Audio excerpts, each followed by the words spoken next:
Welcome to another video. I thought I'd make a fun one using AI.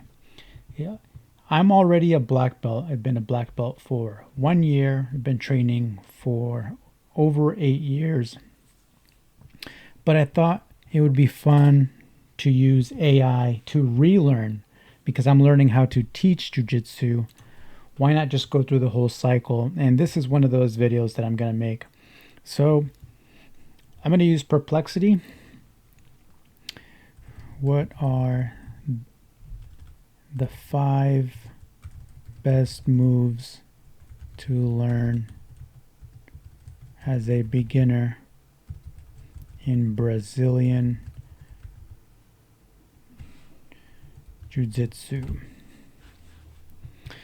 So now that I have these moves, I'm also going to watch the videos and show them on here. Shrimping. Shrimping is a crucial movement to create space between you and your opponent. Absolutely. I still see people having trouble doing this, even after a while of training, like maybe 1 or 2 year practitioners having trouble with bridging, or with shrimping. Bridging. Bridging involves lifting your hips off the ground, which is vital for escaping mount or side control. Absolutely. Escaping mount or escaping side control, very handy to have bridging. Technical stand-up. That's another fantastic one.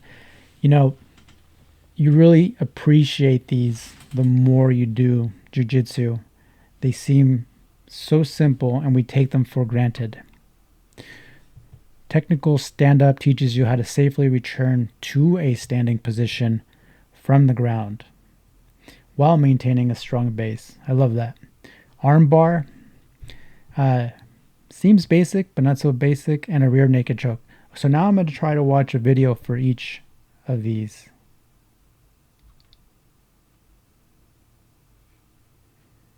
So let's see. We're going to watch something on shrimping. I'm going to say, for the above, find the best video on each. So for bridging, let's look at let me see what it's going to say.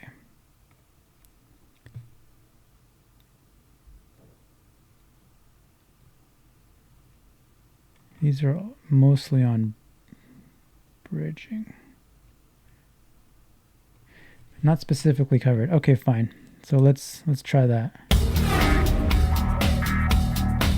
So it says it'll be included. In Brazilian Jiu Jitsu, there's 3 critical movement patterns.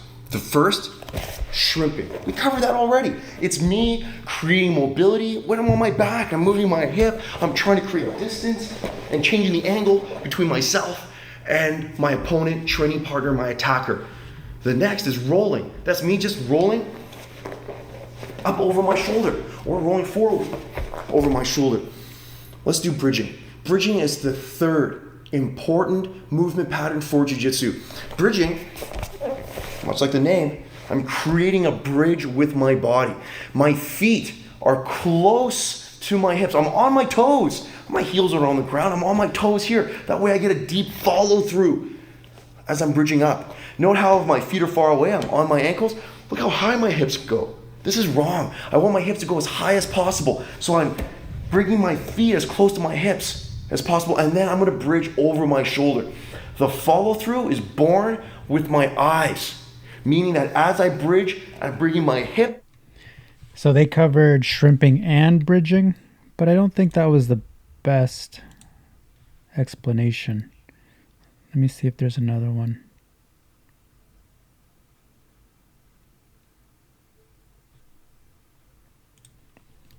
So, the problem, understanding the bridge and how to bridge properly.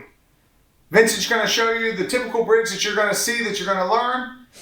And I'm going to show you some of the problems with it. Every time he bridges, he's bringing this elbow up. He's trying to be explosive and he's bringing an arm up. Now what happens when you have someone on top of you, bridge to this side, that arm comes up, boom, I can attack the arm.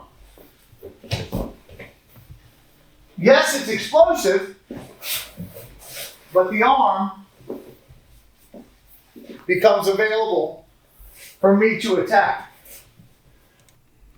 This one's kind of cool because they're also foreshadowing the armbar. So we get bridging, mount escapes, and the beginnings of the armbar. So we need to learn to bridge while keeping our hands down, pushing below our belly button, keeping our head on the mat, and bridging simultaneously. This is difficult. Now notice when he bridges side to side, he's pushing with his hand below his belly button, above his pelvis. Imagine you're pushing someone down. You're not trying to lift them off of you. You're trying to push them down. He's looking over his shoulder, and he's keeping his head on the mat when he changes side to side. The other piece, structurally, now he has a foot on the ground. He drops his knee's on the ground. His head's looking back. That gives him a good arch. His hands are pushing down. His arms are as straight as they can be. So he has his head, his shoulder, his knee, and his toes. Now he's going to rotate to the other side. He really doesn't let his hips drop to the mat very much. This is how we want to practice our bridging. If we're warming up our bridging before we even get into our shrimp drill, this is how we want to bridge in jiu-jitsu. We need to keep our hands down, expose it from having your elbows up.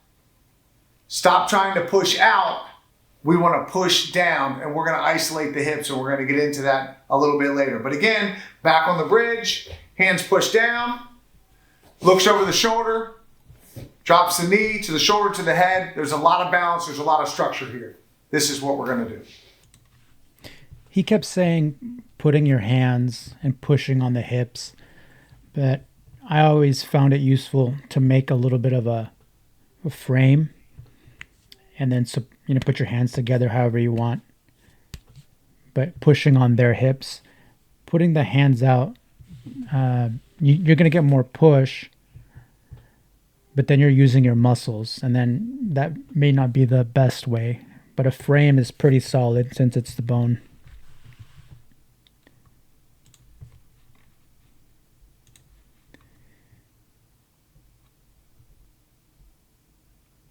There should be technical stand-up videos. Let me see if I can get...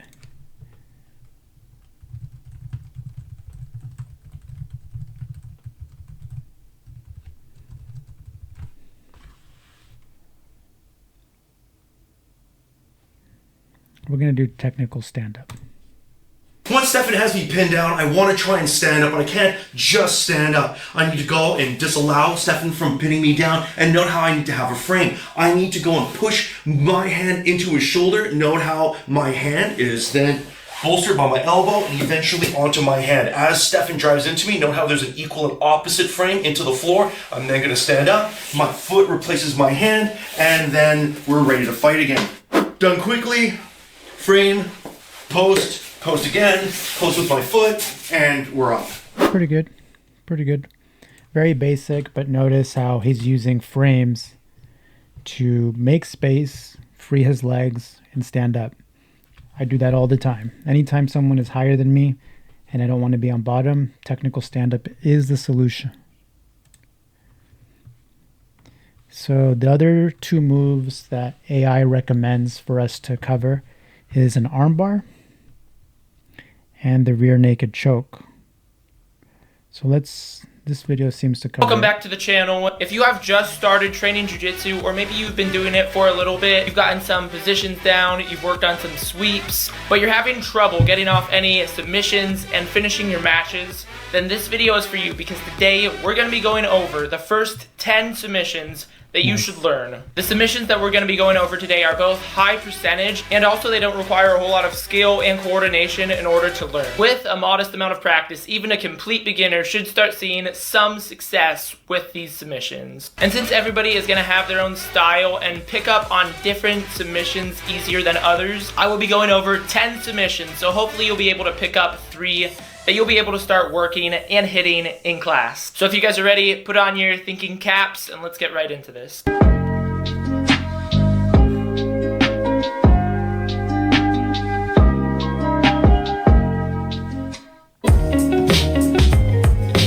The armbar is one of the most basic and effective submissions in Jiu-Jitsu. From the guard, grab your opponent's neck, step on their hip and pinch your knee against their shoulder to keep them from pulling their arm out. Then bring your bottom leg across their shoulders as you rotate your body perpendicular to theirs. Then bring your top leg over their head and curl down with your foot. This will prevent them from stacking and pulling their arm out. To finish, grab the wrist with both hands and hip in. Be sure to keep their thumb pointed up when you do this. And it's important to cut an angle and be as smooth as possible when you throw that top leg over their head, as any gaps may give them enough space to escape the submission. You can also go for the armbar from high mount. When I do this, I like to stay on top of my partner. That way I keep my weight on him for maximal control. And from side control, if you slide your leg over their bottom arm, you can use your underhook to transition to the spinning armbar. This is a great way of catching your opponent off guard. The Americana or key lock is a great submission. So they covered the armbar from bottom, from top, and from side control. Very, very well made video. Let me see if we can find a rear naked choke.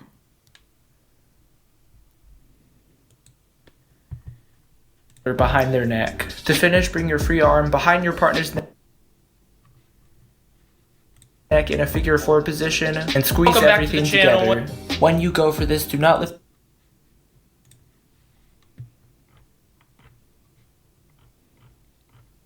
Oh, did I mess that up?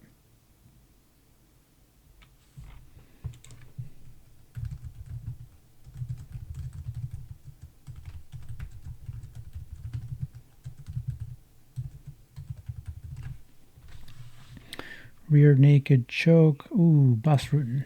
I like him. How to do Boss Rutan's rear naked choke.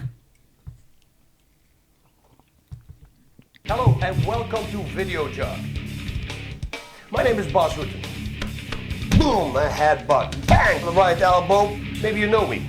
The legendary no-holds-barred fighter. The former Ultimate Fighting Championship heavyweight title holder.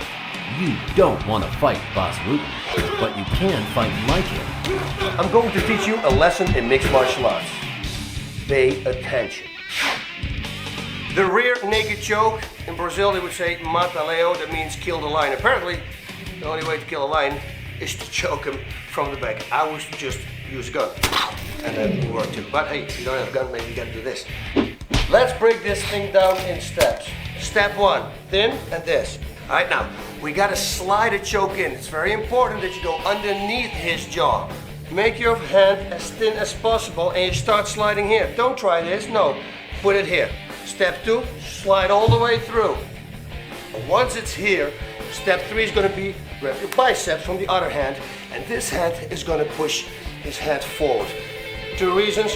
One of them, it makes it just way more tighter. And second of all, maybe he's gonna start headbutting back and he can get you. It doesn't really matter because once you get the choke on and you get headbutt, you can still choke him out. But you know, in order to walk around the next day with a thick lip or a big jaw, I would do this. Step 4 is gonna squeeze everything together and pull your shoulders back, and he's going to tap. Bonus tip. If I pull my shoulders back, I'm closing this distance here. This is very important. Some people just squeeze. You don't need to squeeze. You don't need any power with this. You're here, and I just pull my shoulders back. And once I pull my shoulders back, it doesn't cost me any energy. You want to save the energy for maybe when he's going to escape. You never know what's going to happen if you have to fight way longer.